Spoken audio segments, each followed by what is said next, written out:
শীতের রাতে স্ত্রীর সাথে কিভাবে সময় কাটালে আল্লাহ তাআলা খুশি হয়। বিশ্বনবী সাল্লাল্লাহু আলাইহি সাল্লাম নারীদেরকে খুব ভালোবাসতেন। নারীদেরকে কি করতেন? খুব ভালোবাসতেন। বিশ্বনবী 4টা জিনিসকে খুব ভালোবাসতেন। তার মধ্যে হচ্ছে কি 1 নাম্বার, নারীদেরকে খুব ভালোবাসতেন।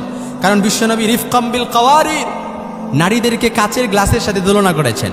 কাচের গ্লাস যেমনিভাবে আস্তে ধরতে হয়, আলতো করে ধরতে হয়, নরম করে ধরতে হয়, ঠিক বিশ্বনবী সাল্লাল্লাহু আলাইহি সাল্লাম বলেন তোমরা নারীদেরকে কি করো? নারীদের সাথে উত্তম আচরণ করো, ভালো ব্যবহার করো, নরম করে কথা বলো।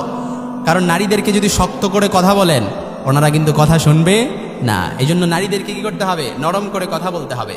কারণ বিশ্বনবী সাল্লাল্লাহু আলাইহি সাল্লামের হাদিস, খাইরুকুম খাইরুকুম লিআহলি, তুমি আল্লাহ রাসূল সাল্লাল্লাহু আলাইহি সাল্লাম তোমার স্ত্রীর কাছ থেকে সার্টিফিকেট নেবেন।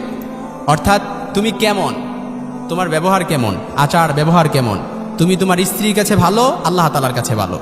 কারণ আল্লাহ তাআলা তোমার স্ত্রীর কাছ থেকে কি করবেন? সার্টিফিকেট নেবেন।